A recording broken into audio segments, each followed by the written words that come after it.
Esto es real. Con Gonzalo Oliveros. Always on My Mind, original. Bueno, la primera versión la hizo Elvis Presley. Hay un montón de versiones de esta canción. Estaba escuchando el otro día un programa de radio, de la radio argentina, en donde decían casi que la primera versión es de los Pet Shop Boys. En serio, no pongan ignorantes al aire. O sea, en serio, sí es muy corriente poner ignorantes al aire. Hay una versión de Willie Nelson que es extraordinaria. Esta que acabamos de escuchar, ustedes y nosotros, es una versión que hizo Chrissie Hynde, la vocalista de los Pretenders. Está sacando un disco de versiones y de duetos. Este es el primero con Rufus Wainwright, entonces es una buena forma de comenzar tanto el disco como la mañana. Bienvenidos, radio-real.com.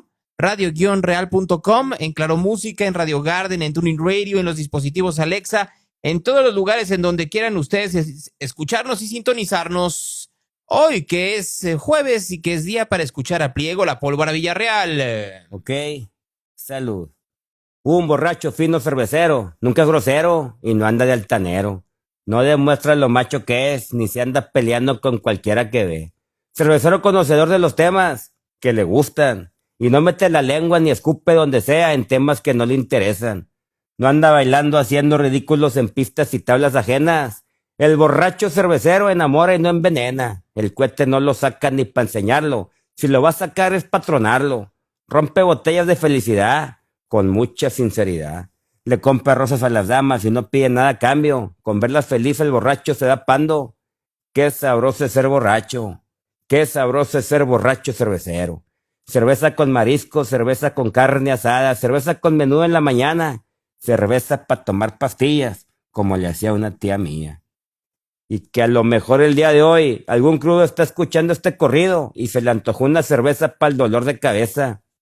Ese dolor de cabeza es el que le está dando a los Cachorros de Chicago. Por el número de ganados al hilo que llevan los cerveceros de Milwaukee, hasta el 13 de agosto llegaron a los 12 victorias seguidas. Un equipo de bajo perfil, que en su división siempre están en la pelea, equipo que arrancó en 1969, 6 veces campeón de división, 3 wildcard, pero nunca campeón de serie mundial. Peloteros distinguidos en la franquicia, Robin Jones, Paul Molitor, Rollie Fingers, el tramposo Ryan Brown, que le ganó un MVP a Matt Kemp de los Dodgers en el 2011. Los mexicanos, Giovanni Gallardo y Teodoro Higuera, entre otros. A mí en lo personal me gustaba mucho ese equipo con Lorenzo Cain, Corey Hart, Ricky Wicks y Prince Fielder. Pero ahora es otra historia. Los cerveceros esta temporada es el mejor equipo en Grandes Ligas y por mucho. Todo le está saliendo bien. Porque como les dije hace rato, un borracho cervecero siempre cae bien. El equipo con Jackson Chourio, con Fleer, Touran, Hoskin, el veterano Yelich, Contreras, andan como caminando en la plaza sin mortificación. Ellos lo que están haciendo es poner la bola en juego y no hay fijón. Y así ganan y ganan a la de huevo. El picheo es bueno y su cerrador, Mejill, no abre la puerta por nada. Entonces, no se pierdan de vista este gran equipo que está dando mucho de qué hablar y quieren más. Para el programa mi compadre Gonzalo Oliveros desde Monterrey, Nuevo León, atentamente, Pliego, la Polvorita Villarreal, señores. Ay, para que escuchen todos los jueves a Pliego, la Pólvora Villarreal, tanto en este programa como salen otros y además de ello, pues sube su podcast que acaban de escuchar en Spotify para que puedan, pues, disfrutarlo, por decirlo de alguna manera. Cada martes, una sorpresa. Cada semana, un camino distinto. Cada mediodía del segundo día de la semana, algo que te haga saltar del asiento. Sonido y material, con Jorge Alarcón. Martes al mediodía. Radio Real. Bueno, pues ya que estamos en estas, se los dije que lo que hoy iba a mover la agenda, desde ayer en la mañana, terminando el programa, eran las cifras del INEGI sobre el combate a la pobreza en México. El INEGI confirmó lo que les adelantaba ayer muy temprano. Un poco más de 13 millones de mexicanos habrían salido de la pobreza en cuanto a ingresos durante el sexenio de Andrés Manuel López Obrador. Un poquito más de 13 millones. Ahora, vamos poco a poco, porque esas son las buenas noticias. Si nos quedáramos en que 13 millones de personas salieron de la pobreza y esos 13 millones de personas se traducirían en votos, pues cerremos la puerta y vámonos, porque quiere decir que la Cuarta Transformación y el obradorato llegó para quedarse, dirían los que saben. De eso, por supuesto, habló la presidenta Sheinbaum. De la reducción histórica de la pobreza. Vamos a presentar algunas gráficas porque es algo extraordinario, histórico, la reducción en el sexenio del presidente López Obrador, pero particularmente de 2022 a 2024, en tan solo 2 años. Es una muestra de que el proyecto de la Cuarta Transformación funciona y está dedicado a quien menos tiene, que por el bien de todos, primero los pobres, es no solamente una consigna, sino una realidad en México. Bueno, vamos a hablar de esos 2 temas al cierre de la conferencia, Mujeres en Historia, como ya sabemos. Bueno, ya, gracias por presentarlo. Ahora sí, preséntenos las gráficas, presidenta. Los últimos 2 años del periodo, 4 años del periodo del presidente Espurio Calderón, la pobreza en el país aumentó de 49.5 millones a 53.3 millones. ¿Qué porcentaje de la población representa esto? Porque la población en México ha ido creciendo.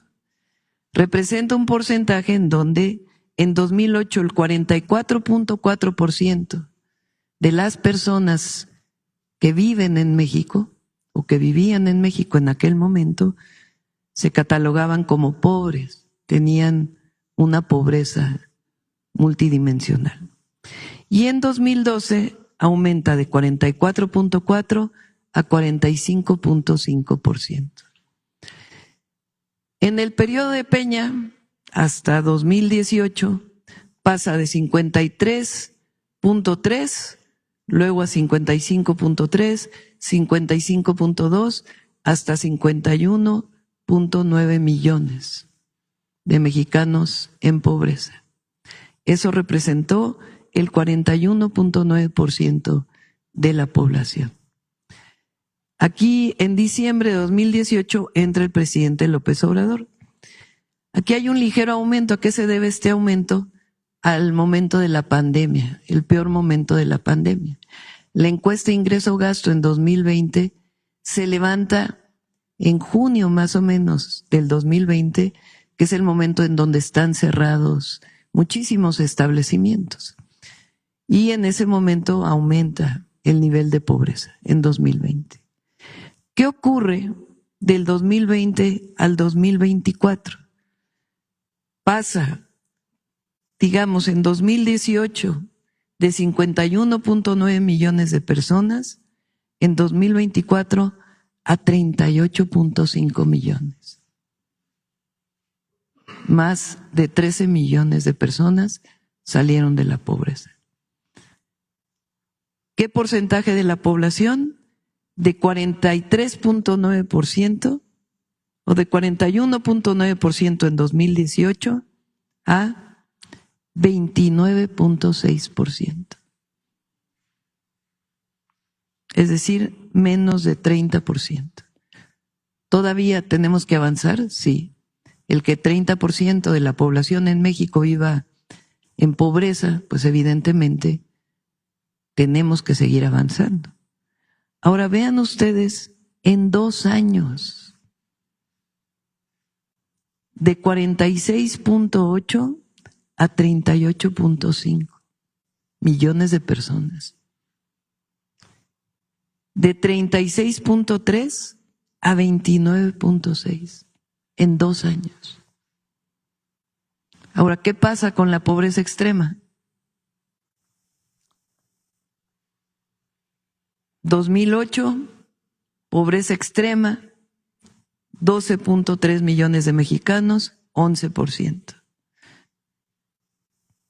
Vámonos al 2024, 7 millones de personas, 5.3% de la población. Es decir, se redujo a la mitad del porcentaje.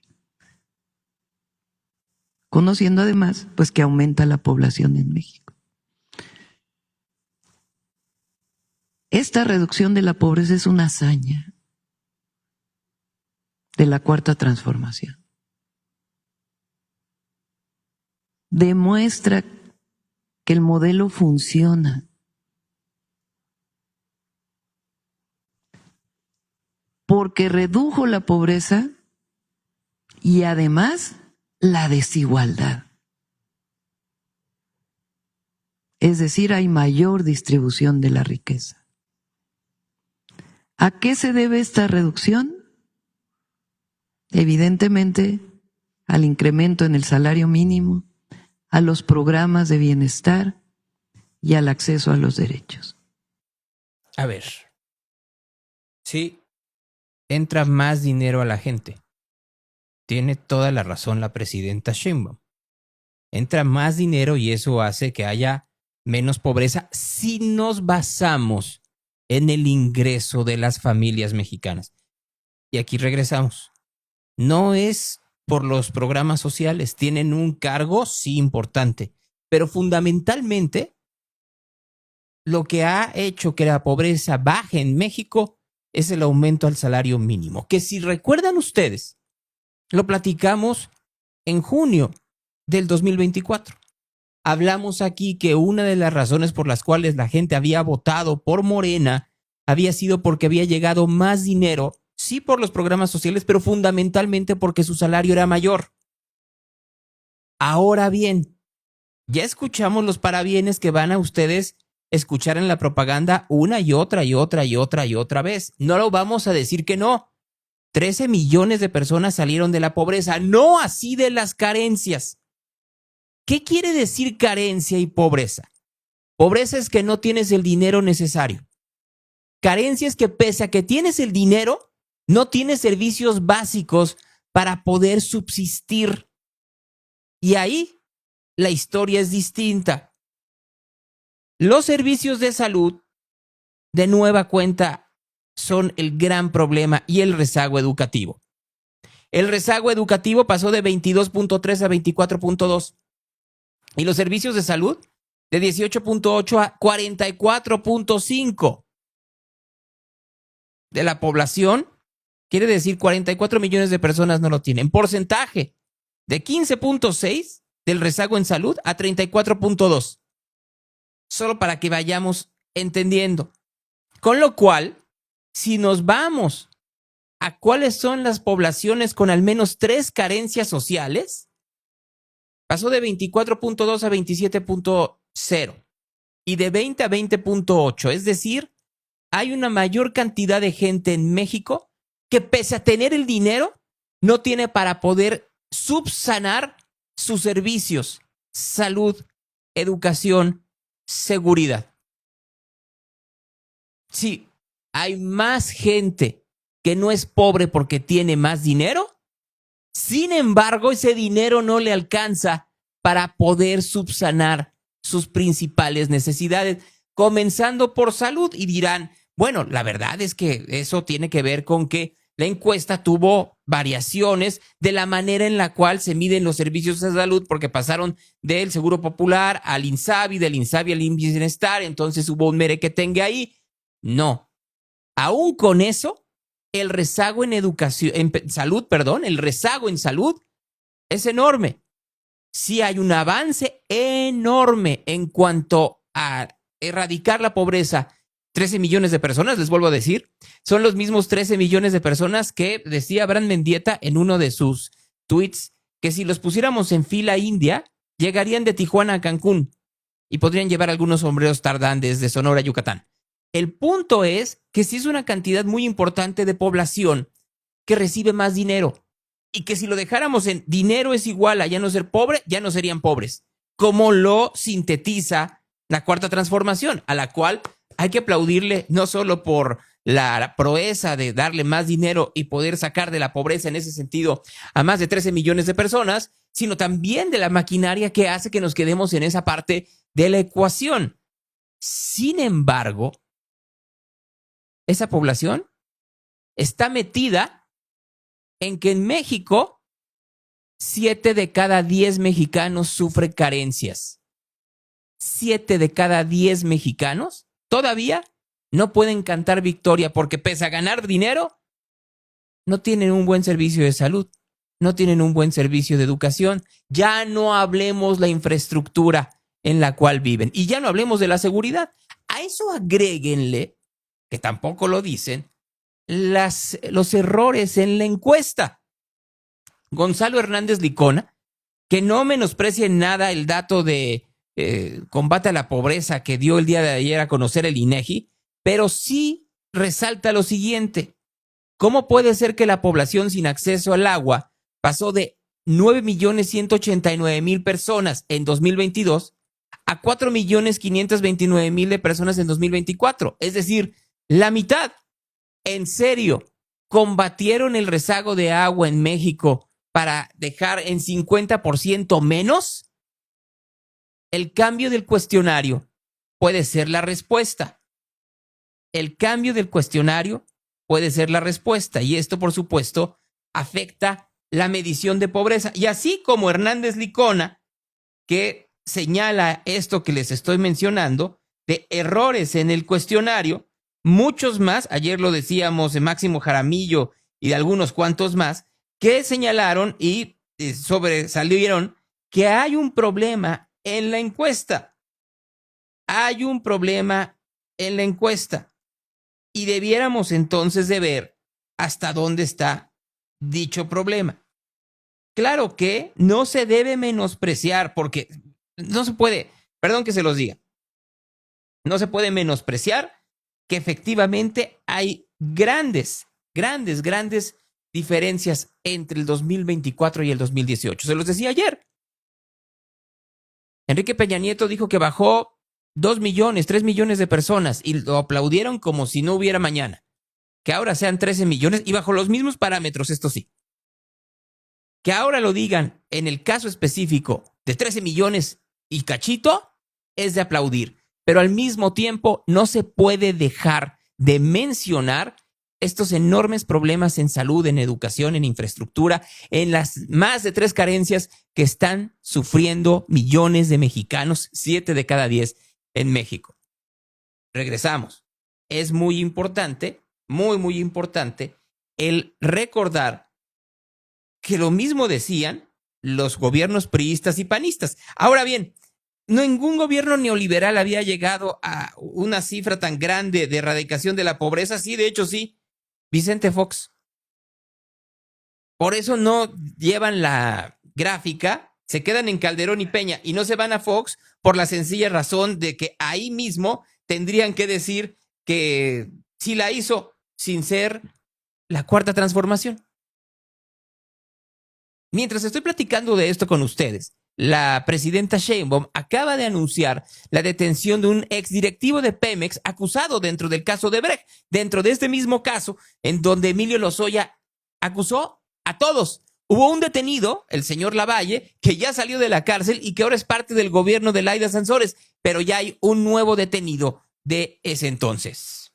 Ahora, el día de ayer se detuvo a un exdirector de Pemex, que era parte pues de las alertas que existían y es bueno, lo van a deportar y pues ya será juzgado aquí en México por temas de corrupción. Entonces también hay que resaltar, aunque queremos que hagan más, pues acciones que también han llevado a cabo. Obviamente se refiere a 2 cosas. Uno es Carlos Treviño, exdirector de Pemex en la época de Enrique Peña Nieto, acusado por Emilio Lozoya de estar en una conspiración al lado de Luis Videgaray, solo para que vayamos entendiendo en dónde está.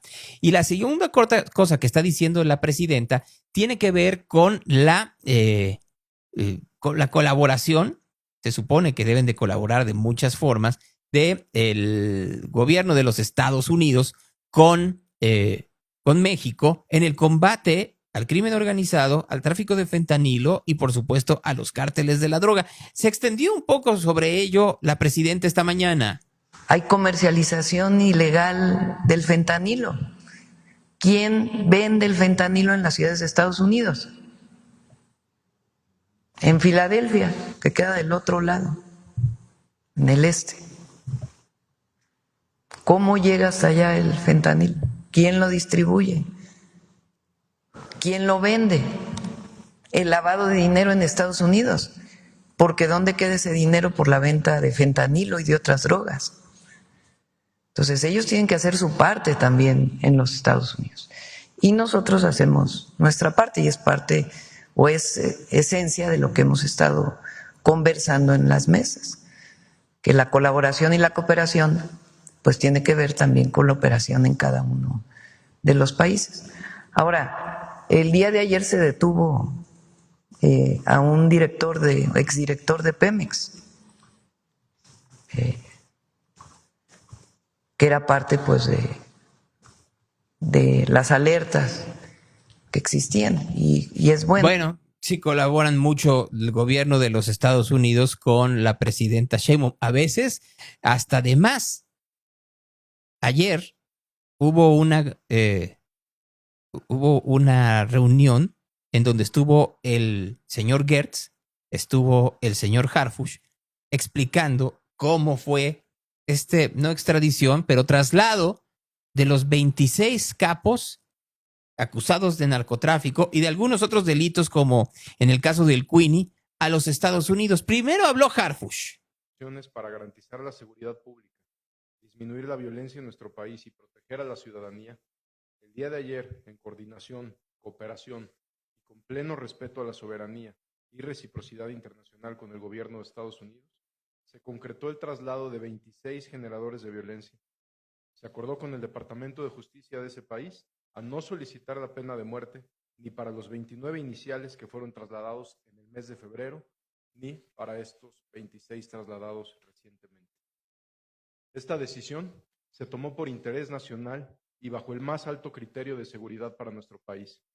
Esto es una decisión soberana en atención a la Ley de Seguridad Nacional y por una determinación del Consejo de Seguridad Nacional, en una acción alineada con la Estrategia Nacional contra la Extorsión, orientada a la protección de la población de nuestro país. Aquí habría que preguntarle al señor García Harfuch, ¿en serio México no tiene la capacidad, no tenemos el talento para poder evitar que estos criminales que estaban en la cárcel siguieran delinquiendo?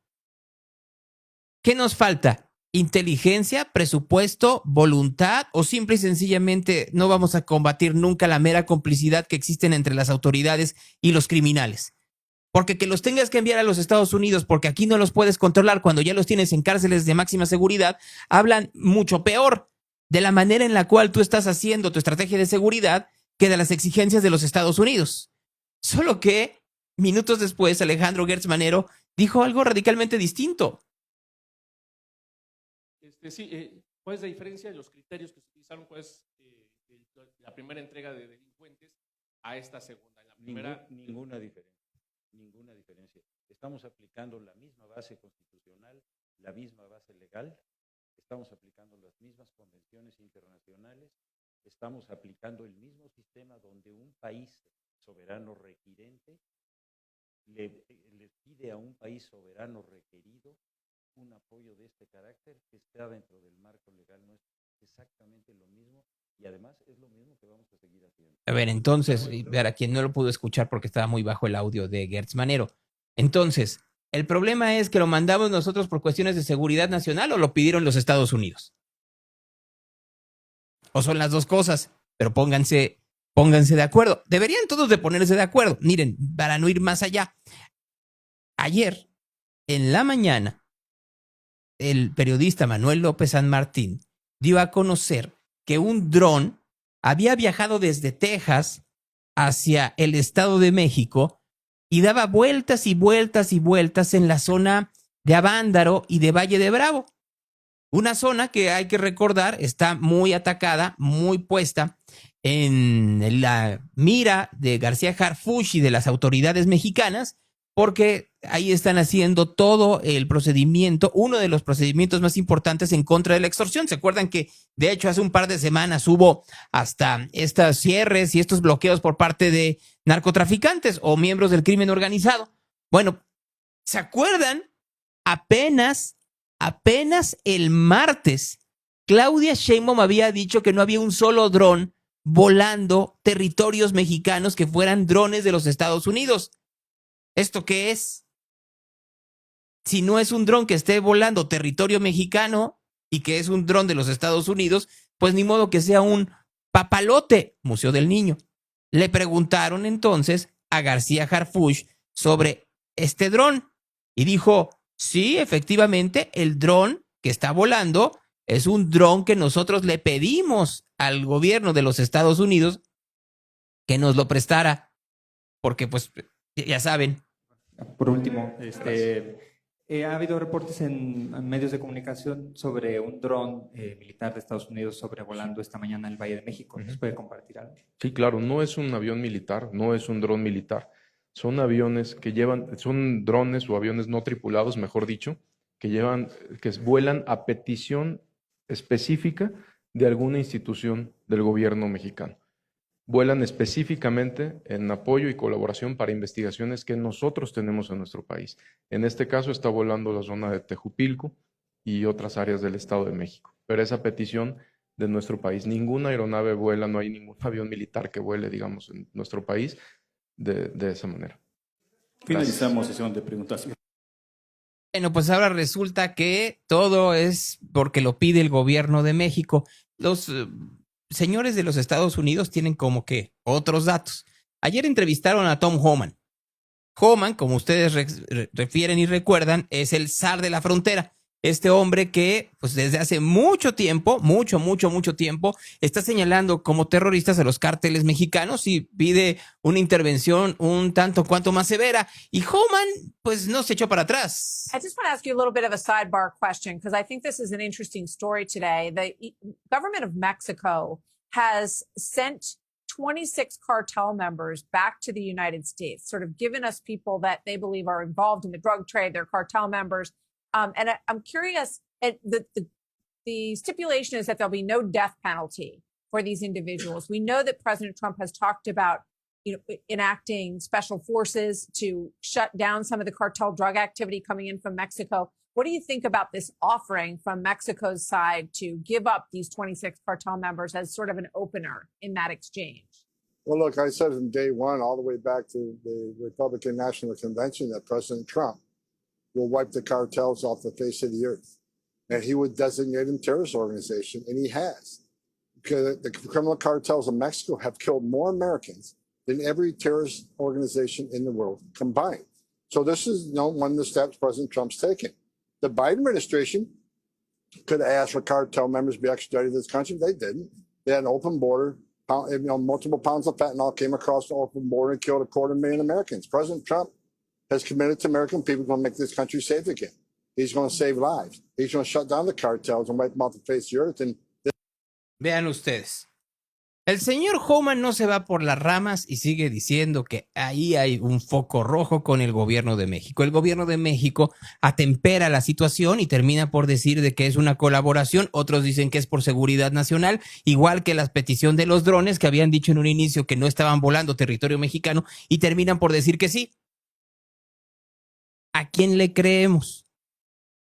El berenjenal que se ha convertido la relación con los Estados Unidos y sobre todo la forma en la cual se está preparando el sistema de justicia mexicano para tratar de tapar este tipo de dislates es sorprendente. Y así, en esa sorpresa, pues vamos viendo cómo van tratando de tapar los huecos a partir del discurso. Hugo Aguilar, el nuevo presidente de la Suprema Corte de Justicia que tomará pues, posesión y funciones en unos cuantos días, estuvo el día de ayer en la comisión permanente. Trató de ser muy reiterativo de que no tiene compromisos con ningún partido. Mira, es una pregunta muy recurrente. Yo lo que les digo es que no tengo carrera política, no tengo compromiso ni con ningún partido político, agrupación política, ni con ningunos otros sectores que tengan intereses en la Corte, al seno de la Corte. Yo llego, como ha señalado el presidente de la Junta de Coordinación Política, por la reforma judicial. Antes que yo se habían puesto 5 ministros. Si fuera una situación que yo fuera el prospecto, el indicado para representar ciertos intereses, pues yo hubiera sido ministro desde hace 4, 5, 6 años. no ha ocurrido así. La reforma judicial realmente, y yo aquí lo quiero reconocer, para los pueblos y comunidades indígenas, para mí en lo personal, ha sido la oportunidad histórica para llegar a este espacio y servirle a la nación. A mí me respaldan los votos que la ciudadanía me dio. Yo le puedo decir que a esta fecha nadie me ha presionado, nadie me ha pedido decir algo o no decir algo, o ha condicionado lo que yo voy a hacer a la Corte. Llego con entera libertad, con plena autonomía. Tengo que decirle también que yo, a lo largo de mi vida, he sido un constructor de la autonomía de los pueblos indígenas. Y con esa experiencia no voy a dejar de pelear por la autonomía del Poder Judicial, pero no una autonomía mal entendida que implique aislamiento, ruptura o confrontación. Como lo señalé hace un rato, vamos a construir un diálogo con los otros poderes por el bien de México. Todos somos parte del mismo país y tenemos propósitos comunes y debemos de abonar hacia allá. En ese sentido no se va a dejar presionar también ni por el Así Poder es, Legislativo, por ningún ni interés. por el Poder Ejecutivo, ni empresarial. Vamos a estar abiertos a dialogar con todos. Eso es lo que hemos ofrecido y ese va a ser el nuevo rostro de la Corte. Uno de los primeros actos que vamos a hacer es abrir la puerta de la Corte. La puerta principal de la Corte se va a abrir al pueblo en general. Y vamos a estar abiertos a dialogar con todos. Pero cuando vayamos a tomar la decisión, la haremos con base en la Constitución y en las leyes y en el criterio que nosotros tengamos, sin presión de ningún tipo, sin la injerencia de nadie. En esta parte que la Constitución nos mandata, en lo que corresponde a nuestras atribuciones, los vamos a ejercer con independencia. En otra... Va a abrir las puertas de la Corte, dice el señor Aguilar. Por supuesto que ante esto se puso muy contenta la presidenta. Es decir, los últimos 2 años. La presidenta Sheinbaum, que dice que está muy feliz de que vaya a suceder algo como eso. Aquí escuchémosla. Pues felicito al presidente de la Corte, la verdad, porque ya todos los ministros y ministras elegidos por el pueblo, ¿cuándo íbamos a ver a un ministro de la Corte abrir las puertas de la Corte? Normalmente las vemos cerradas, con policías, ¿a dónde vas? ¿Cómo vas? ¿Cuándo se iba a ver que iban a escuchar a la gente Así de como manera Palacio directa? Nacional. Porque ha planteado, ¿no?, que van a hacer visitas itinerantes a distintos lugares del país. Su trabajo no solamente es estar en oficina revisando los casos, sino también escuchar a la gente. Mayor aprendizaje para una persona, un gobernante o un diputado, parte del Poder Legislativo, también ahora del Judicial, es cuando uno escucha.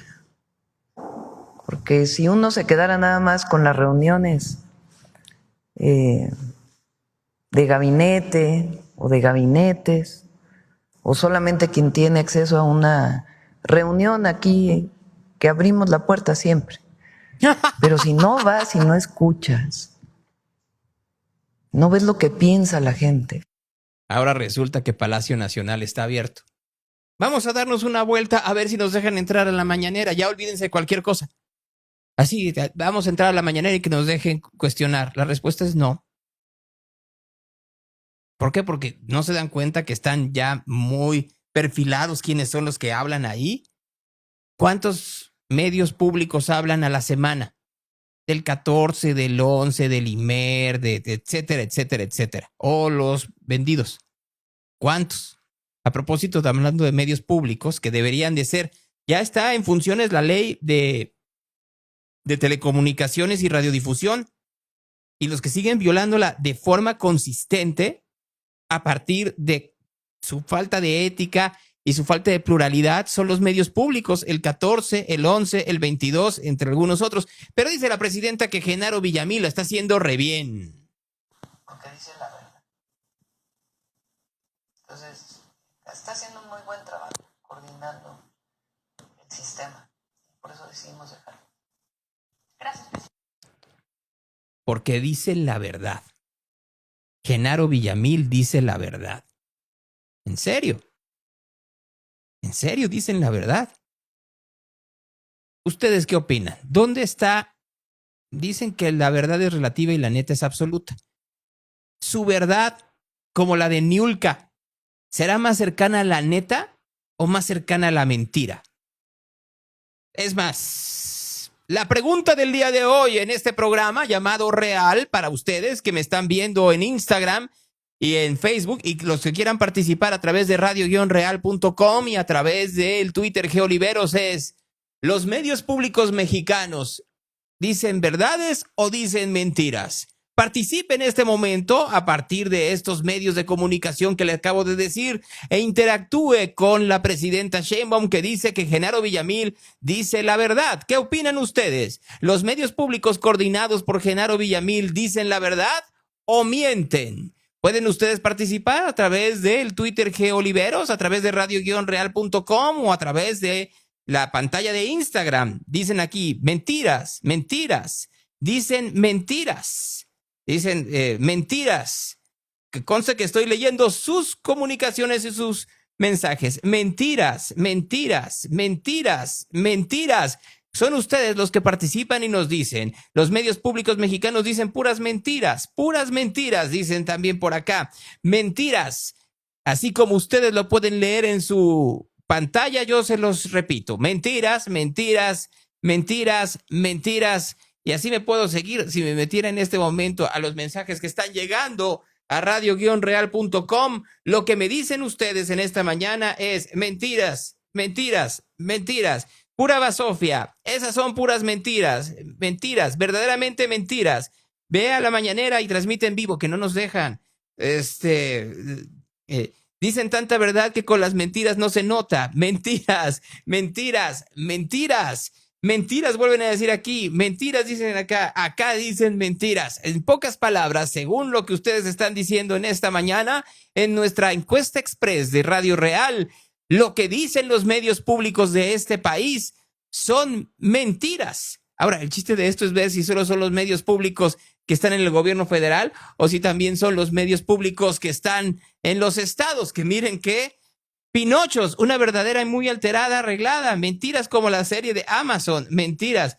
Reproduce mentiras de los amigos invisibles. No, ¿para qué reproduzco esa canción? Si ya lo hicieron ustedes. En la opinión pública de esta mañana de los participantes en la encuesta express de Real, los medios públicos mexicanos solo dicen mentiras. Qué triste, qué triste, qué triste. También le preguntaron al ministro Aguilar sobre la prisión preventiva oficiosa. Margarita Ríos Farjad había pedido discutirla y de una vez por todas declarar inconstitucional los cambios que había pedido el gobierno de Andrés Manuel López Obrador. Norma Piña no la puso dentro de la orden del día de la última sesión, la sesión extraordinaria que será el próximo martes. ¿Qué opina de ello, Hugo Aguilar? Yo les quisiera pedir que pues estos temas los abordemos más adelante, porque pues como saben, vamos a entrar en funciones el 1 de septiembre y cualquier pronunciamiento mío me puede inhabilitar. Pueden decir que he hecho un pronunciamiento o he adelantado un criterio por salud del funcionamiento de la Corte. No podría pronunciarme sobre el tema. Lo que yo puedo decir en términos generales es que cualquier sociedad que busque justicia tiene como parámetro los derechos humanos, pero hay que atender también a los contextos, a la realidad, a las condiciones en las que nos desenvolvemos las sociedades concretas, y eso va a ser el parámetro que vamos a usar en todos los derechos humanos. Aquí yo no podría hacer un pronunciamiento específico sobre la temática. Bueno, yo prefiero que no haga un pronunciamiento y no se inhabilite como lo hace Lenia Batres.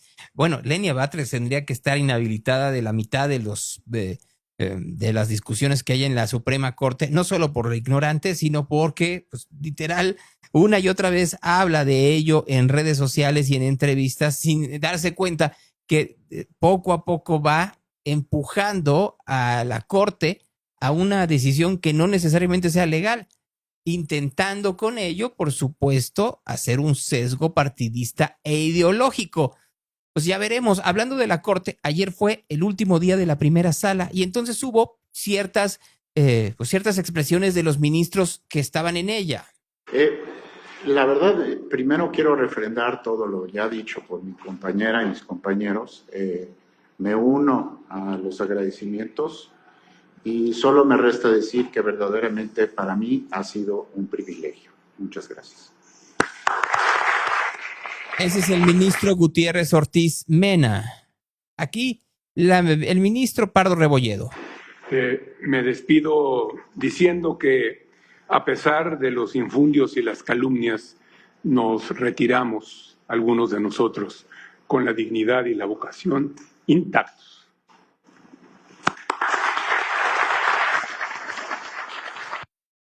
Así, muy pequeño. La ministra Ríos Farjat. Lamento profundamente la desaparición de la primera sala, que lleva décadas siendo histórica, pero confío en que su legado perdurará por siempre y siempre a la más alta protección de los derechos humanos. Así que gracias, gracias, gracias. Y por último, si me lo permiten, vamos a ir con el ministro Alcántara Carrancá. Quedarán, y espero que perduren, los ecos de las jurisprudencias de las que aquí emanaron, vestigios de los primeros esfuerzos por consolidar en nuestro país exitosamente la defensa de los derechos humanos. En esto, parafraseando a Cerati, solo me resta decir gracias totales a todos ustedes. Sí, escucharon bien. Un ministro de la Suprema Corte de Justicia terminó su intervención en la primera sala, la que despenalizó el aborto y el uso de la marihuana, mencionando a Gustavo Cerati. Bueno, por lo menos.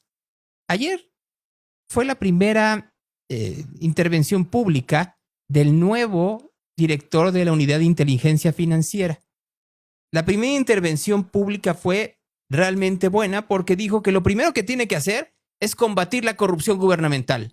Combatiremos enérgicamente el uso del sistema financiero con fines ilícitos, así como las redes de corrupción que desvían recursos públicos o se enriquecen indebidamente a funcionarios particulares. Esta unidad será aliada estratégica del Estado mexicano para garantizar transparencia y la rendición de cuentas. Eso que habían dicho que ya en México ya no había corrupción porque habían barrido las escaleras de arriba para abajo. Bueno, pues ahora el nuevo director de la Unidad de Inteligencia Financiera dice que no es así y también aclara que no utilizará la dependencia como fue utilizada por Pablo Gómez en persecución a enemigos ideológicos del gobierno. La LUIF actuará con legalidad, imparcialidad y respeto a los principios constitucionales. No seremos un instrumento de persecución, sino una herramienta de justicia. Fortaleceremos la cultura de la denuncia, la colaboración con la sociedad civil, ampliaremos los programas de capacitación en prevención de lavado de dinero y trabajaremos de la mano con sectores estratégicos del sistema financiero. Bien, saliendo, le preguntaron sobre esta investigación hecha por el gobierno en los Estados Unidos en contra de 3 personas, uno de ellos panista, pero que entre todos ellos sobornaron a funcionarios de Pemex del régimen de Morena, mientras que Octavio Romero Oropeza era el director de esta paraestatal, para conseguir pues, beneficios. Dijo, mejor no hablo de eso. Sí, va a haber investigación contra funcionarios en este Vamos a seguir trabajando como en camionetota, porque ya saben ustedes y con funcionarios que ahí lo están ayudando, como si no hubiera mucho más. Ya que estamos hablando del sistema de justicia, ayer hizo una conferencia de prensa Israel Vallarta. Miren ustedes en dónde estamos.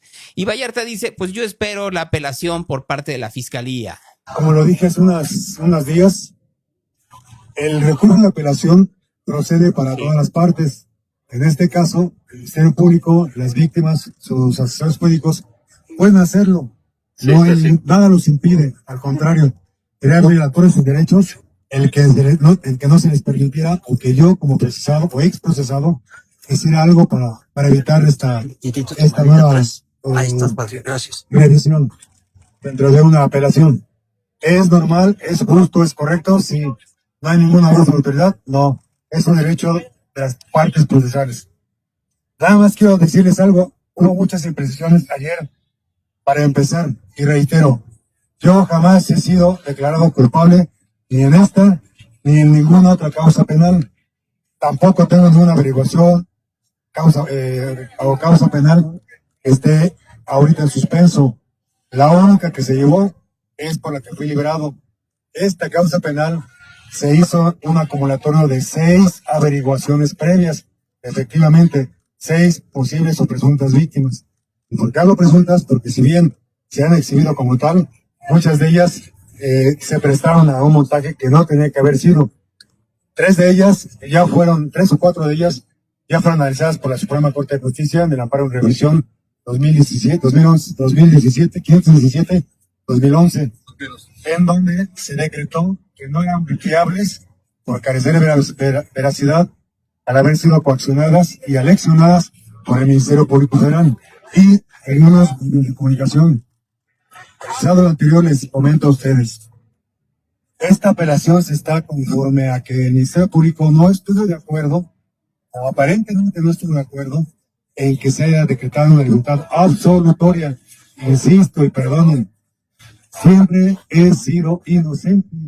Se hizo una revisión a la acusación del Ministerio Público, una análisis, al final se llegó a una sentencia, la que hoy me tiene aquí libre, parado frente a ustedes. Yo no me he escondido, ustedes han visto que llegué solo, no traigo escoltas, no estoy con ningún partido, ni a favor ni en contra, no estoy quedando bien con nadie, no estoy fugándome del país, no lo pienso hacer, porque yo no soy un delincuente, jamás lo fui, siempre fui inocente y aquí estoy dando la cara como buen ciudadano. Bueno, ahí está Israel Vallarta, que no está faltando la verdad, no fue declarado inocente, lo absolvieron de las acusaciones, que es lo que está alegando la Fiscalía General de la República. Curioso que diga que había 6 víctimas, de las cuales 3 no lo eran, y las otras 3. Les digo que a veces hay unos dislates que yo creo que el abogado estaba muy preocupado cuando escuchó eso. Dislates como, fíjense ustedes, Rocío Nale iba a un evento a un hospital. La llevaron a otro. En ese otro hospital, pues llegaron los médicos a decirle, faltan medicamentos. Ella comenzó a decir, no, ¿cómo es posible? Pues ¿cómo es posible que la llevaron al hospital que no estaba para el montaje? Pero pues hoy estamos en Zongolica y miren qué importante es de estar en todo el territorio. Vine al programa de apoyo a la palabra a supervisar la carretera que se está repavimentando desde donde sea, pero si se fijan, ya le habían arreglado el montaje. Porque si buscamos, hay videos en donde Rocío Nale está furiosa porque está en un hospital en donde no la llevaron de forma adecuada. Que trajo los medicamentos y me dijo de ciertas necesidades, pero yo quiero ver en qué porcentaje estamos en la farmacia y si nos están ayudando también, no sé si fueron a los centros de salud o de aquí se reparten, porque también los centros de salud nos están solicitando y medicamentos hay, o sea, ese es el tema que hay y si los tengo que traer aquí cada tercer día los tengo que traer, por eso es la zona que el programa INVIES está al ser absorbido a partir del 1 de julio. Todo eso ya. Entonces, siempre nuestro abasto de medicamentos ha sido a través del almacén del Instituto Mexicano del Seguro Social. En ese momento tenemos solamente 45 claves. ¿Cuántas? 195. Y vino el doctor Ramos Alor. ¿A cuál vino, pues? No sería el sistema se divide. No, es el del Bienestar y el otro. A ver, comuníquenme con Ramos Aló, porque hoy andaba en las Chiapas de 195. ¡Qué vergüenza! ¡Qué vergüenza que ella estaba esperando el montaje y la llevaron al hospital en donde no estaba el montaje! Les digo que tremenda la cosa. Vamos de la costa del Golfo a Coahuila, específicamente a Piedras Negras, en donde el alcalde, un hombre que lleva mucho tiempo ya intentando ser alcalde, tanto por el PT y luego con la Cuarta Transformación, en la primera falló y ya en la segunda ya se volvió alcalde, se confrontó con una reportera que le estaba haciendo una pregunta, yo creo que era muy, muy válida. Aquí el alcalde de Piedras Negras. pregunta para mí porque me tengo que ir el miércoles ciudadano. Yo. Adelante. Ahí está. No se escucha. Bueno, buenos días. Felicidades, Lorenzo, por estar aquí y dar la cara. La pregunta es para el alcalde Jacobo Rodríguez. Ayer usted dijo estar a favor de realizar el antidoping a bomberos y a otros departamentos municipales. ¿Es correcto? ¿Cómo? Que sí es correcto lo que le estoy diciendo. Ayer usted dijo estar a favor de realizar antidoping a bomberos y otros departamentos municipales. No, le estoy preguntando, ¿es correcto lo que le estoy diciendo? O sea, realizamos Ok. antidoping a todo el personal. ¿Estaría usted dispuesto a someterse también a pruebas antidoping e informar a la ciudadanía de su resultado toxicológico para poner el ejemplo como primera autoridad? O sea, nunca vienes a la mañanera y hoy vienes a quererme atacar de esa manera. No. O sea, ¿qué comportamiento has visto tú en mí para que tú pienses que yo ando drogado? Le estoy preguntando, le estoy haciendo la pregunta. No, yo también estoy preguntando. Le estoy preguntando. Lucy, porque es que ya todos sabemos a qué viniste. No, yo no. Sí. Le estoy preguntando. No me la va a contestar, ¿Qué perfecto. comportamiento has visto tú en mí para que pienses que estoy drogado? Es pregunta. No estoy diciendo que usted es drogadicto. Yo le estoy preguntando. ¿Por qué no le preguntas a Lorenzo? Ahorita se la pregunto, pues acá tengo más preguntas para Lorenzo. No, pues, ¿por qué no le preguntas a él primero?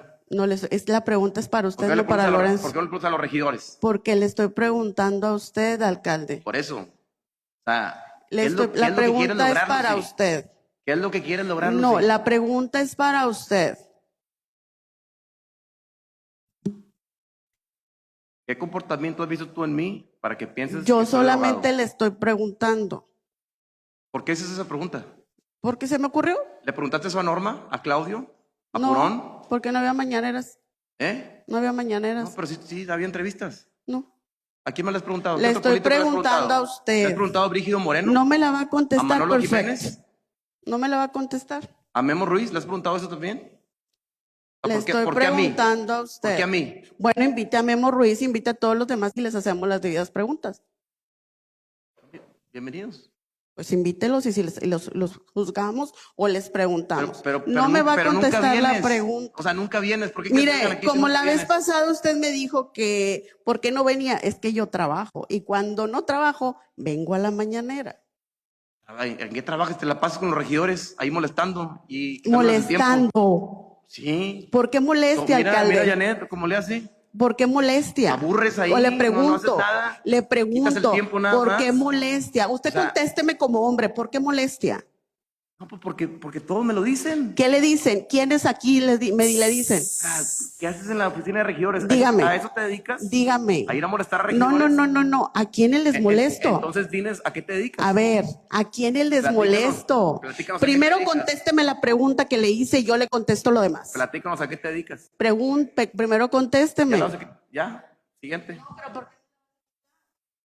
¿Por qué me lo vas a quitar? ¿No me lo va a contestar? Gracias. Buenos días. Vean ustedes.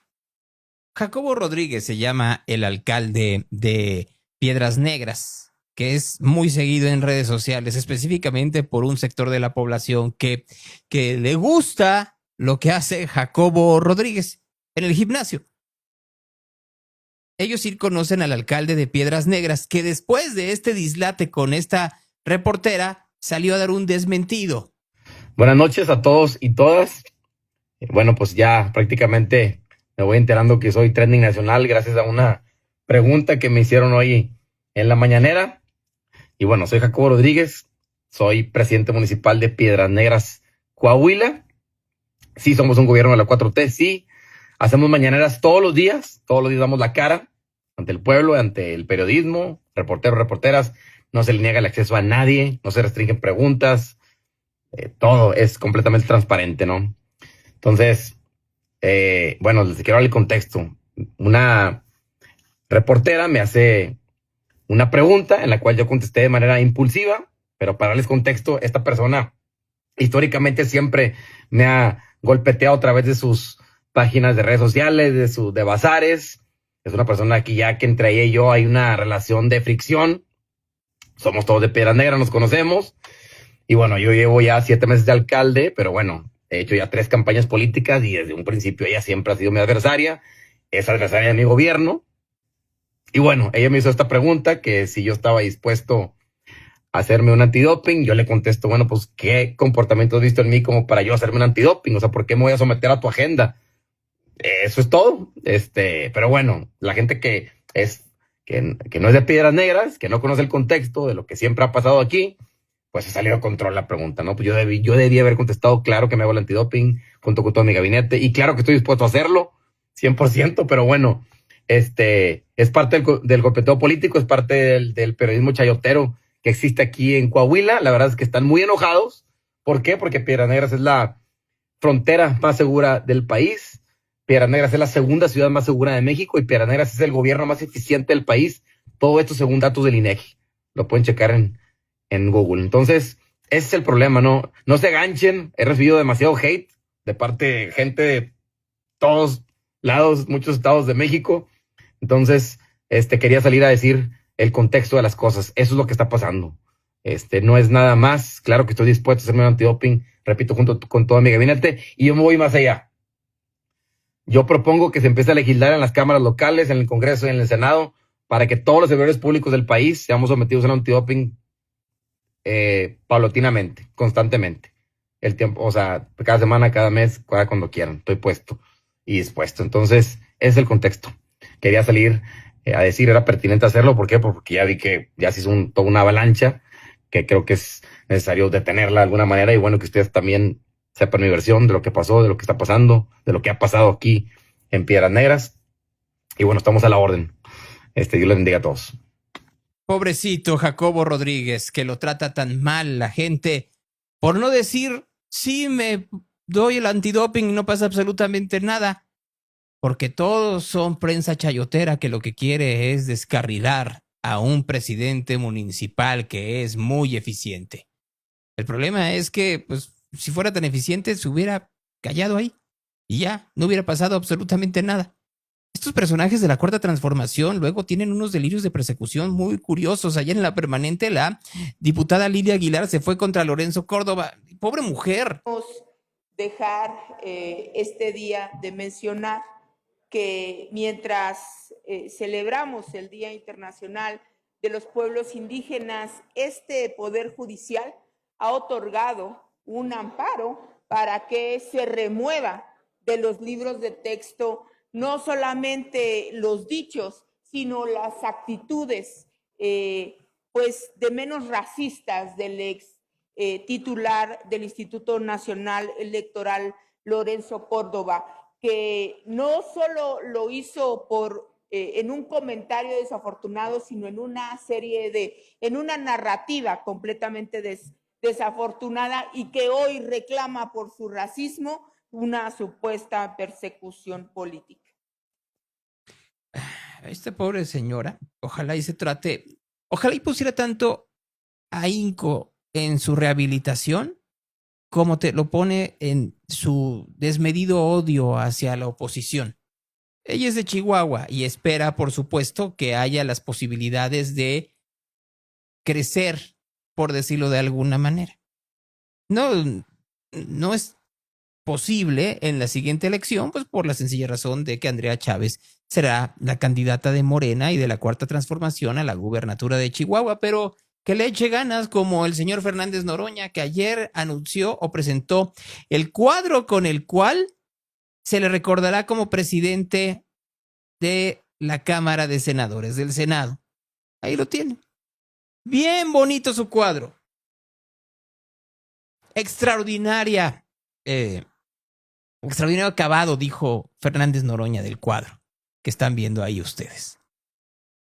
¿Cómo les gusta ser frívolos? ¿Qué les gustará más, mentir, ser frívolos o manipular números? Ustedes decidan. Ya nos vamos. De Facebook, por lo pronto. Gracias a la gente en Facebook. Mañana a las 8:30 les recuerdo que mañana será el último programa hasta el 25 de agosto. No, imagínense, hasta el 25 de marzo, ahí regresamos en la primavera. No, hasta el 25 de marzo, de agosto. Gracias, muy buenos días. Miren, ya está conectado Claudio de Angelis. A ver cuál de los dos entra antes, ¿no? A ver cuál de los dos. Miren, ¿quién entró antes? Hola, buen día. Los dos al mismo tiempo. Aquí Mira, estamos. ahí están los dos. Me da mucho gusto Saludos, verlos. Claudio.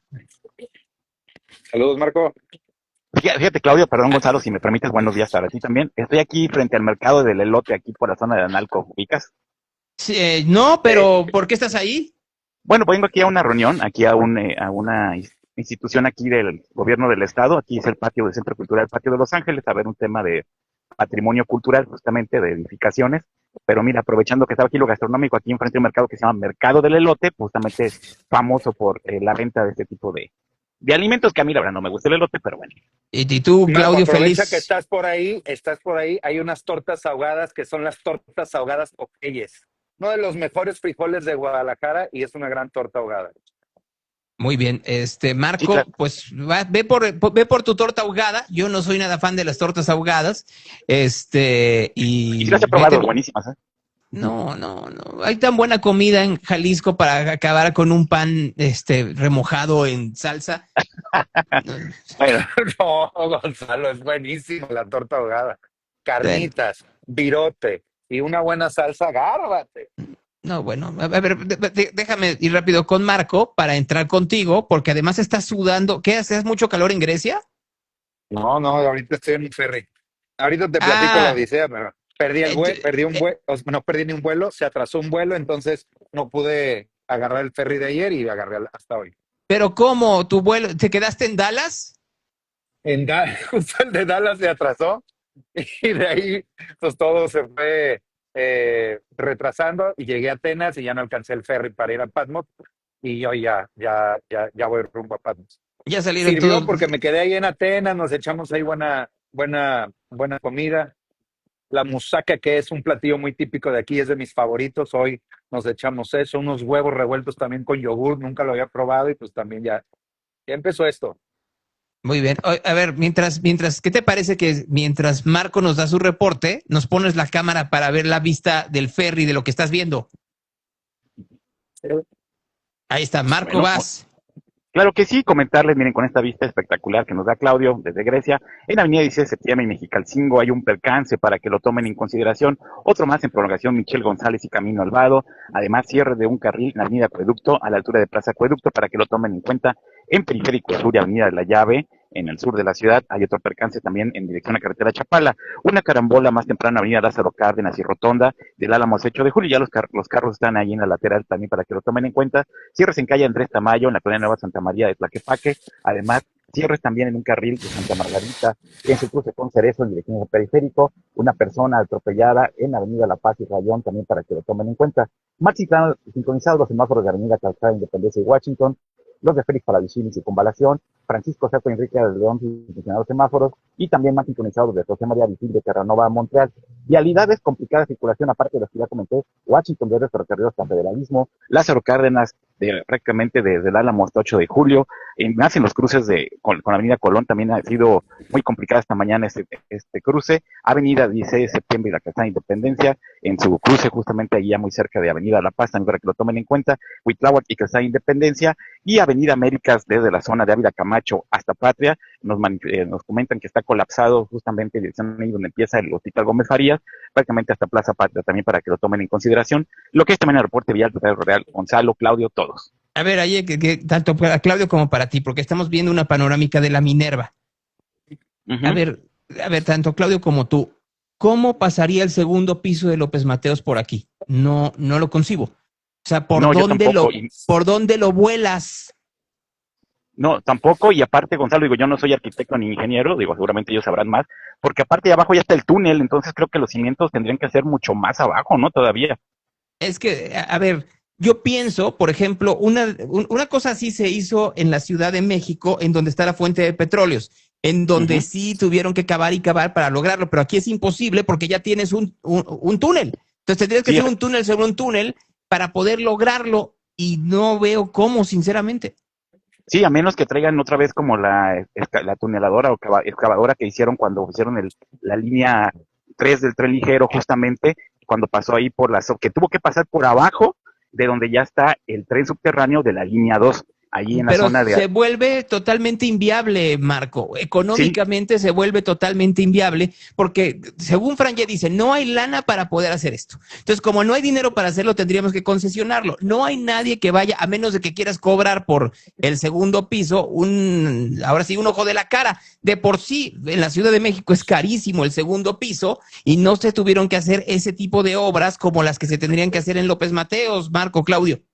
Sí, y efectivamente, y aparte recordar que en esta zona del centro, justamente por estas labores que tuvieron que hacer de excavar sobre lo excavado, por así decirlo, se reblandeció la tierra y hubo muchos comercios afectados, muchos inmuebles, mucha infraestructura también que tuvo afectaciones, que algunos tuvieron que cerrar definitivamente y otros hacer reclamaciones en la vía legal a los gobiernos municipal y estatal para tener las indemnizaciones correspondientes.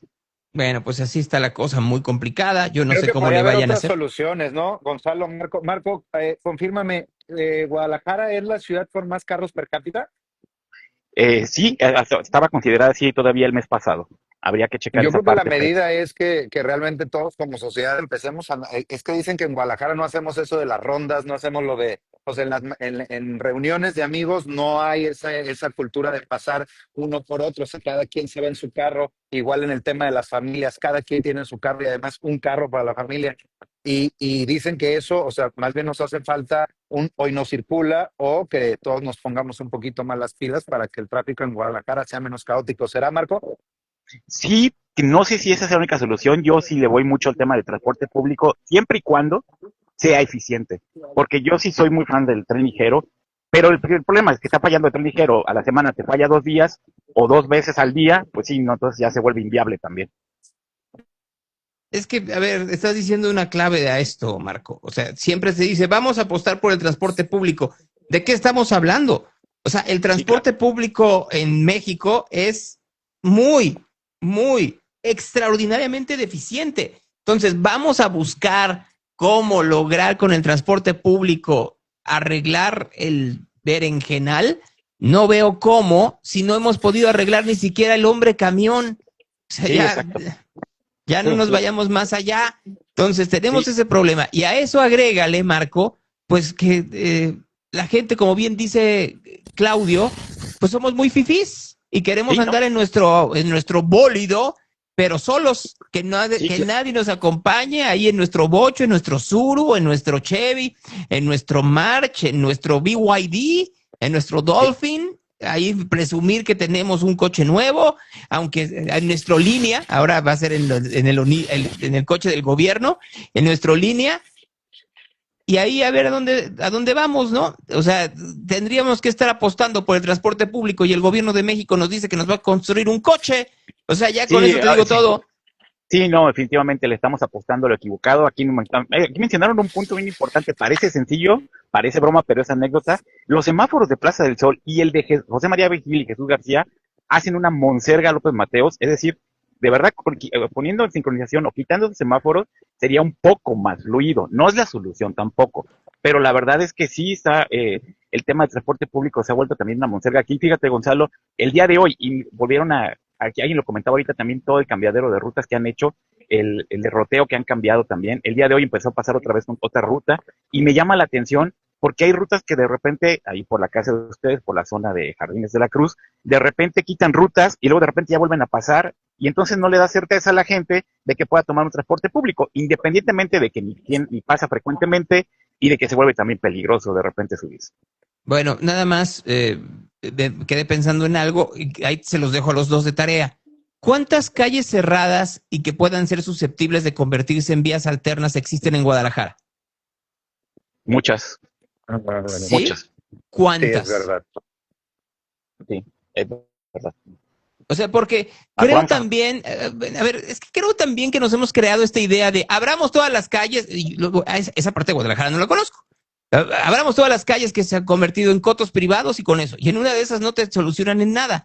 ¿Por qué? Por la sencilla razón de que son de un carril, pues así no se logra nada. O sea, vean ustedes el caos que es Ciudad de México. Pero claro, ya la experiencia capitalina no es necesariamente la mejor. Tendríamos que ver de otras ciudades en otras partes del mundo. Bueno, gracias, Marco. Gracias, hasta luego, Claudio. Buen viaje, Gonzalo. No pasa por aquí. Marco, muchas gracias. Hasta luego. Hasta luego. Bueno, ahí está Marco y ahora sí vamos contigo. ¿Qué te dejó el avión? Así es, el de Denver se retrasó por el clima, fue cerca de hora y media, entonces ya llegué tarde a Madrid. En Madrid ya los de Iberia no tenían los boletos para viajar a Atenas, pero ya cuando yo llegué a Atenas, pues el ferry ya tenía 2 horas que había zarpado. Pero valió la pena porque pues nos quedamos ahí, en la mañana ya fuimos a desayunar, algo que yo nunca había probado, huevos con yogur griego, huevo revuelto con yogur griego, bastante sabroso. Y ya, y después me fui a echar una musaca, que es el platillo, uno de los platillos más típicos de Grecia, y bastante bien, Gonzalo. Oye, Esto va pero empezando. muy bien, lo veo, pero dime algo. Yo te veo y pienso, a ver, tú tenías un curso de 10 días, ¿va a afectar tu regreso esto? No, para nada, porque me esperan hasta mañana. O sea, yo iba a llegar un día antes a la isla y ya, entonces me esperan hasta mañana y todo va bien, todo va viento en popa. ¿Cómo está el clima? Veo que te estás como secando, pero no sé si sea el sudor o sea más bien la brisa del mar o bueno, del No, sí, río. me fui adelante a echar a tomar un bañito de sol y estaba sudando como marrano hasta que ya vi que ya era la hora para entrar por acá. Entonces sí, ya era sudor, pero ya estamos ahí. Me eché poquita agua y ya, pero no, el clima está muy a gusto. En la mañana pues, creo que andábamos 20 grados, llegó a 30 y ahorita ya va otra vez para abajo. ¿Qué hora está por allá? ¿Qué son, como las 5 o 6 de la tarde? 6:46 exactamente. Casi las 7 de la noche. Así. Y el sol está todo. Oh, ya se está ocultando, mira. Mira nomás como fifí, ahí viendo. ¿Y quién va? ¿Vas solo o con quién vas? Un amigo ya está allá, un amigo es el project manager de este restaurante y él fue el que me dijo que me iba a gustar porque tienen un huerto ahí. Ellos pues sí son autosustentables, tienen sus gallinas, tienen sus cabras, tienen su huerto y todo lo que ellos cocinan pues es de ahí con ellos. Entonces va a estar muy interesante, tienen un grill y su platillo principal es un pollo. ¿Pollo? Pollo, sí. La mayoría de las entradas son vegetarianas y... No, bueno, pues se oye muy bueno todo. ¿Y todo lo vas a subir en tiempo real o vas a hacer como, lo vas a grabar y luego lo subes? Sí, lo voy a grabar y después lo subo. Ya hay unos contenidos preparados de varios lugares a los que fuimos, que eran los que te quería platicar hoy.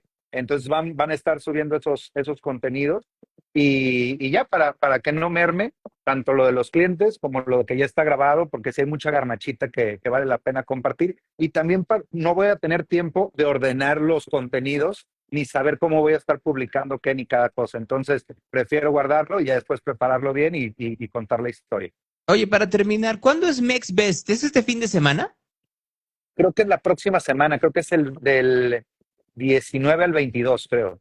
Sí, toda la próxima semana, si mal no recuerdo, pues ahí para estar muy pendientes y ya a tu regreso hablemos de quién ganó, quién perdió, quién fue qué pasó con todo esto, en fin, porque hay mucho chisme culinario y después de lo de Realesco, aún más, Claudio.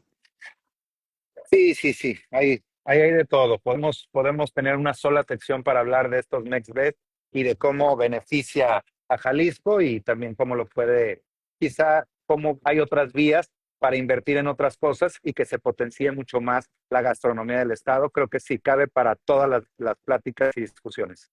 ¿Cuántos viajes, ya para terminar, has hecho por cuestión gastronómica en este 2025? Van 5. En el interior bueno, no te creas, ya van más. En el interior del estado fueron 4, en el interior del país van 3 y este es uno ya fuera de México. Vamos cumpliendo bien los propósitos. Me propuse conocer la gastronomía del estado. En el estado quiero hacer 8 viajes al año dentro del país, que sean de 6 a 8 y fuera del país 1 porque no nos alcanza para más. Bueno, pero está muy bien que vayas hasta donde vas, hasta Grecia, que ojalá y te patrocine gente que efectivamente vea la calidad que tienes ahí en Buen Diente GDL, Claudio. Ojalá, Gonzalo. Y nada más para terminar, recomendaciones para todos allá en Guadalajara. Tortas ahogadas El Cartero. Acabo de descubrir el mejor riñón que he probado en mi vida, pero no la torta, Gonzalo, que vayan por el taco dorado. Lo bañan en unos frijoles deliciosos y le ponen encima riñón delicioso, de verdad, ese Se los recomiendo mucho. Los tacos Aris que están en el Fresno, un taco al vapor de suadero, que eso nunca lo había comido y es bastante, bastante bueno. Ya los estamos subiendo. Y el otro, los tacos Cande, estos los vamos a subir el domingo. Unos tacos que están allá por Casa Guerrero. Yo fui por la lengua y al final me quedo con el ojo y con la cabeza. Oye, Claudio, a mí me da mucha preocupación que tú sí te llevas cualquier cosa a la boca y estando hasta allá, cuídate, por favor, no vayas a terminar empachado. Nos vamos a empachar, Gonzalo, eso te lo puedo asegurar. Ya Bueno, te pues, diré de qué fue. bueno, y ahí te echas el pollito que dices, con papas también. ¡Ay, un pollito! Muy bien, Perdón, doble perdón, pechuga. perdón. Bueno, Ya me está ya. regañando, que era un señor que estoy gritando mucho. Bueno, ya no grites, mejor te dejo porque no te vayan a aventar al mar. Adiós, Claudio. Fuerte abrazo, hasta luego. Adiós. Bye. ¿Quién iba a decir que en Grecia iban a llamarle la atención a Claudio por la manera en la cual estaba hablando? Si de algo se refieren los griegos es que tienen una gran vitalidad, pero bueno, pues está bien. Hay gente que prefiere ir en un viaje mucho más tranquilo. Aquí estaba esperando, fíjense, que había quedado con Andrés Treviño de entrevistarlo, por alguna razón no llegó. Qué raro, pero bueno, ya se acabó el programa. Ya nos queda tiempo de el Evangelio del día, nada más.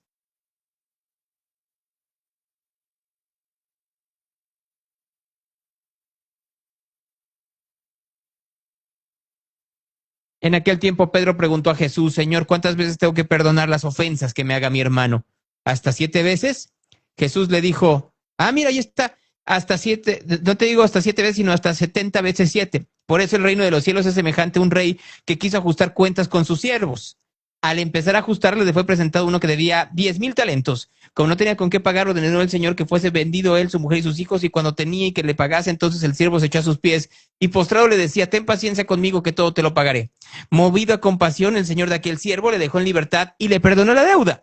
Al salir de ahí, aquel siervo encontró a sus compañeros que le debía, uno de sus compañeros que le debía 10 denarios y le decía, ten paciencia conmigo, te pagaré. Él no quiso, sino que fue y le echó a la cárcel hasta que le pagase lo que le debía. Al ver sus compañeros lo ocurrido, se entristecieron y fueron a contar a su señor todo lo sucedido. Su señor entonces le mandó llamar y le dijo, siervo malvado, yo te perdoné a ti toda aquella deuda porque me lo suplicaste. ¿No debías tú también compadecerte de tu compañero del mismo modo que yo me compadecí de ti? Encolerizado su señor le entregó los verdugos hasta que te pagase todo lo que debía. Esto mismo hará con vosotros mi Padre Celestial si no perdonáis de corazón a cada uno de vuestros hermanos. Esa es palabra de Dios.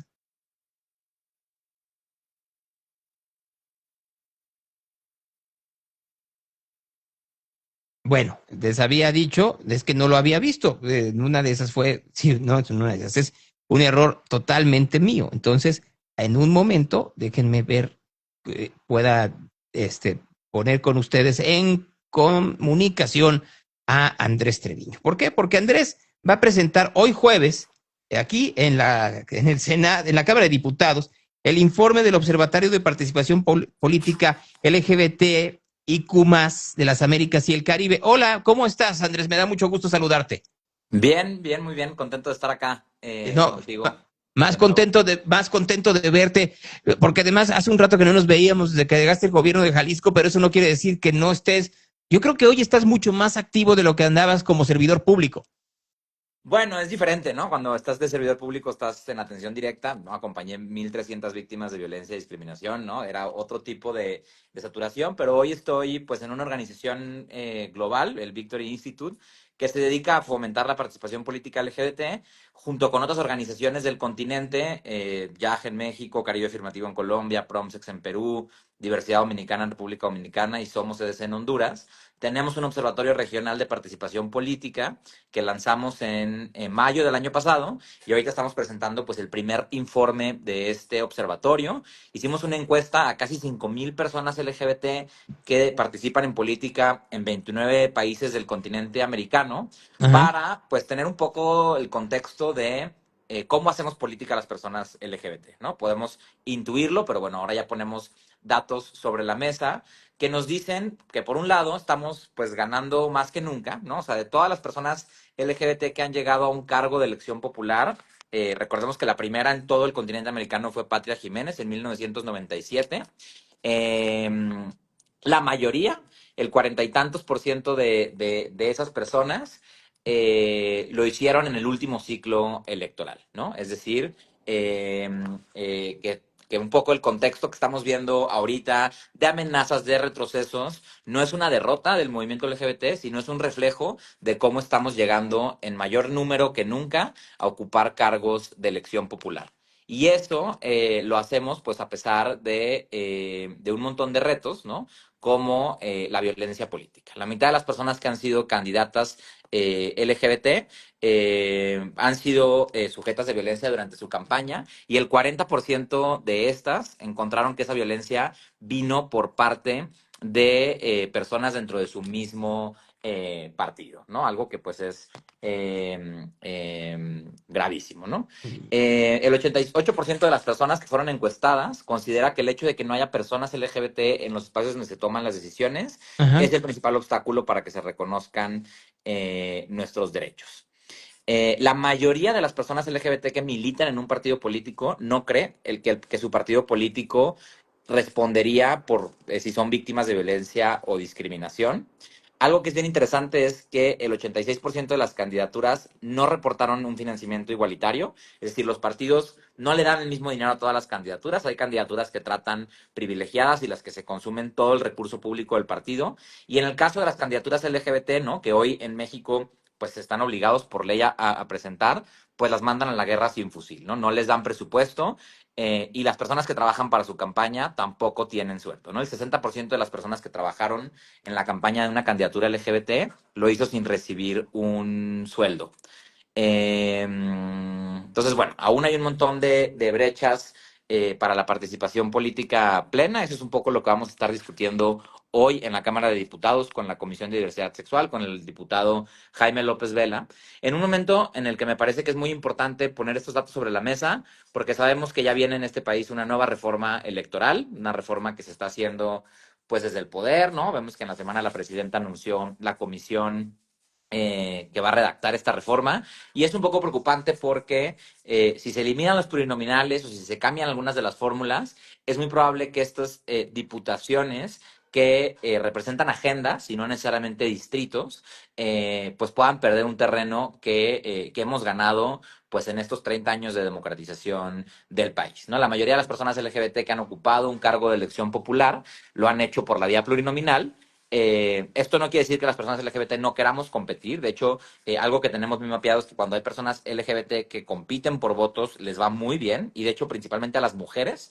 El 56% de las personas LGBT que han sido legisladoras en el continente han sido mujeres, ¿no? La mayoría de nuestras representantes políticas han sido mujeres de la diversidad sexual, pero pues aún existen pues retos para que los partidos apuesten por candidaturas de personas LGBT que salen a la contienda pública a hablar de un montón de temas, ¿no? Las personas LGBT no hacemos política solo para hablar de temas LGBT, ¿no? Nos interesa también el agua, la basura, el transporte público, etcétera, etcétera, pero definitivamente pues nuestras experiencias de habitar el espacio público son distintas por contextos de discriminación, por contextos de violencia, y esas perspectivas tienen que estar ahí en la mesa donde se toman las decisiones. Es que yo te escucho, Andrés, y perdón, es muy doloroso. Es muy doloroso porque no solo continúa la discriminación, veo que mucho de la comunidad LGBT que se dedica a la política tiene que seguir nadando contracorriente para ver si de esa manera pueden abrir espacios y se les puede dar algún tipo de apoyo por parte de los partidos políticos que, como bien dices tú,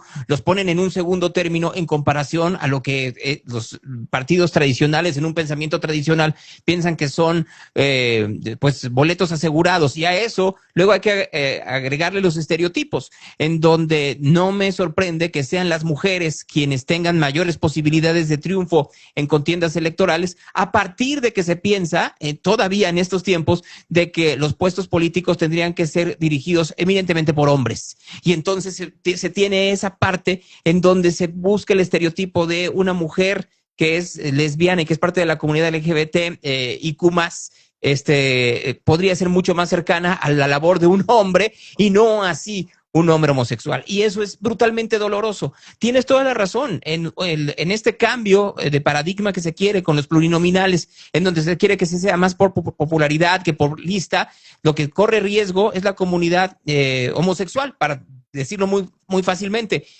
creo que afortunadamente hay gente en esa mesa como José Merino que podría entender y podría ser un poco más sensible a esto, incluyendo la presidenta Sheinbaum, que otros más que están dentro de la misma mesa y que podría ser que estén lejanos. Bueno, también está Jesús Ramírez, que tiene también esa sensibilidad. Habrá que ver si bajo estos sentimientos que puede haber de avasallamiento político, se puede entender que se está también cercenando a una comunidad tan importante.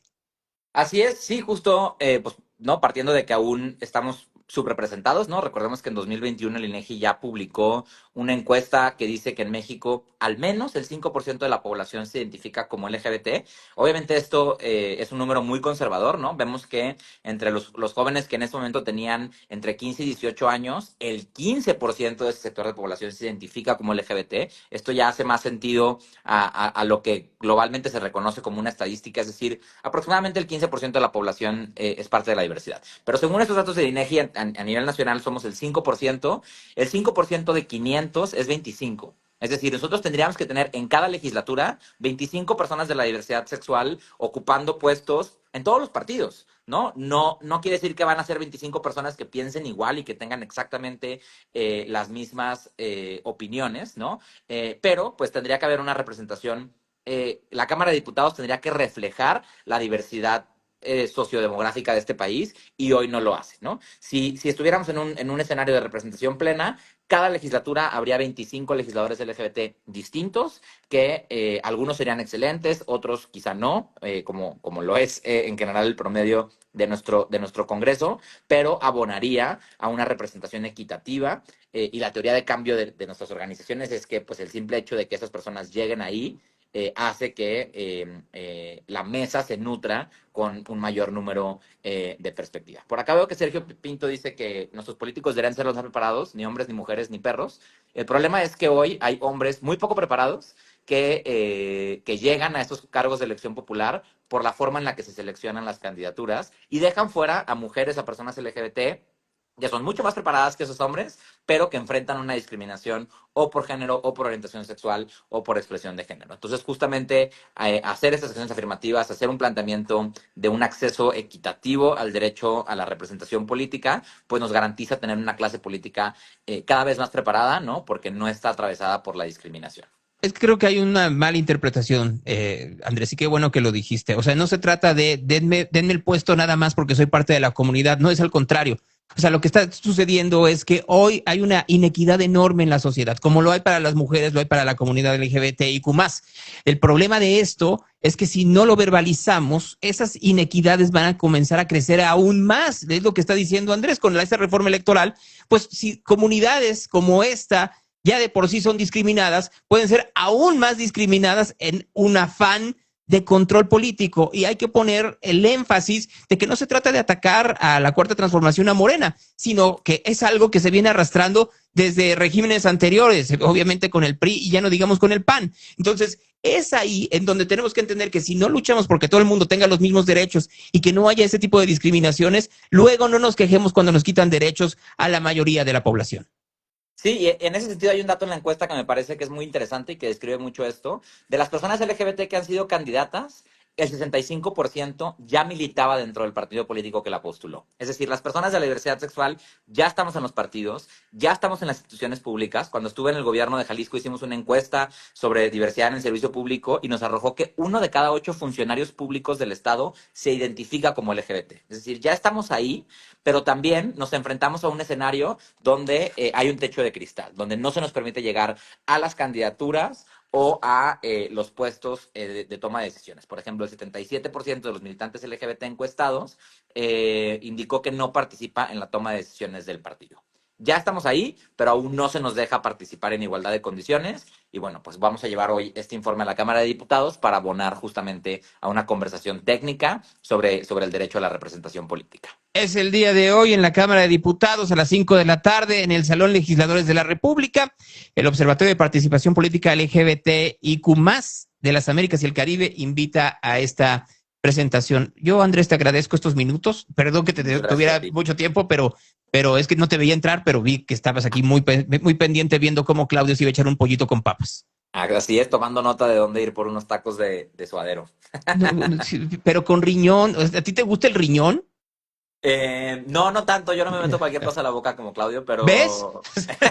¿Ves? Qué bueno qué bueno que eres selectivo.